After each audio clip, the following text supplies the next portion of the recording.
Alberta ਦੇ premier Jason ਕੈਨੀ ਵੱਲੋਂ press conference ਕੀਤੀ ਗਈ, ਜਿੱਥੇ ਉਹਨਾਂ ਸਕੂਲ ਪ੍ਰੋਜੈਕਟਾਂ ਨੂੰ ਫੰਡ ਦੇਣ ਲਈ ਤੇ ਆਪਣੀ ਸਰਕਾਰ ਦੇ ਨਵੀਨਤਮ ਬਜਟ 'ਚ ਪ੍ਰਬੰਧਾਂ ਨੂੰ ਲੈ ਕੇ ਚਰਚਾ ਕੀਤੀ ਤੇ ਨਾਲ ਹੀ ਕੈਨੇਡਾ 'ਚ ਰਹਿਣ ਦੀ ਵੱਧਦੀ ਲਾਗਤ ਦੇ ਸਬੰਧ 'ਚ ਆਪਣੇ ਵਿਚਾਰ ਸਾਂਝੇ ਕੀਤੇ। ਕੈਨੀ ਨੇ ਕੈਨੇਡਾ ਯੂਕਰੇਨ ਫਾਊਂਡੇਸ਼ਨ ਅਤੇ ਯੂਕਰੇਨੀਅਨ ਵਰਲਡ ਲਈ $10 ਮਿਲੀਅਨ ਤੋਂ ਵੱਧ ਦੇ ਯੋਗਦਾਨ ਦਾ ਐਲਾਨ ਵੀ ਕੀਤਾ, ਕਿਉਂਕਿ ਰੂਸ ਯੂਕਰੇਨ ਵਿਚਾਲੇ ਜੰਗ ਅਜੇ ਵੀ ਜਾਰੀ ਹੈ।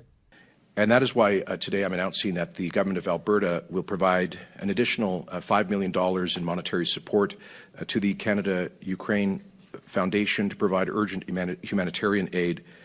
We will also provide $5 million of funding to the World Ukrainian Congress's Unite with Ukraine campaign to provide desperately needed defensive military equipment for the Ukrainian territorial defense forces.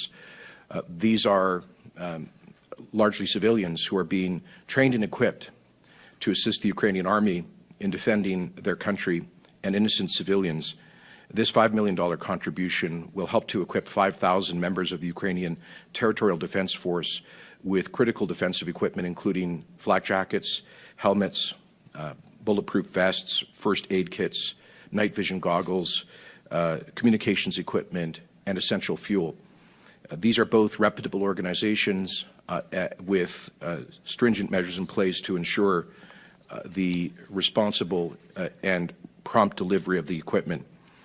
Finally, we'll be providing $350,000 in monetary support to the Ukrainian Canadian Congress Alberta Provincial Council for their Alberta Stands with Ukraine campaign to help coordinate supportive efforts here in Alberta, and we are working with them actively to support their Fill a Plane for Ukraine campaign. In fact, I believe we've helped them to secure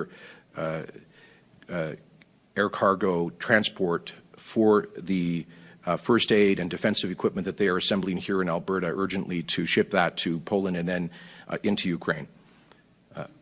Ultimately, these are, in the scale of things, relatively modest measures, but I think demonstrate in a very meaningful way the solidarity of the people of Alberta with Ukraine.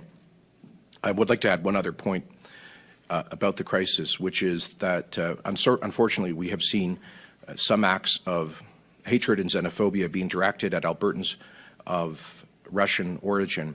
Indeed, one of the Russian Orthodox churches here in Calgary was defaced and vandalized last week. I'll be visiting that church later today just to express our solidarity with the community of Albertans of Russian origin at this time. I am confident that the vast majority of Canadians of Russian origin are appalled by the unlawful and brutal aggression of Vladimir Putin, and in no way should Canadians of Russian origin be blamed or scapegoated for what is happening in Ukraine today.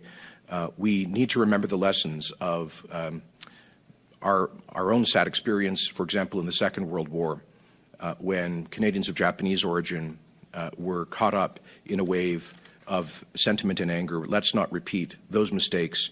Let's move forward together in support of the people of Ukraine during this difficult time.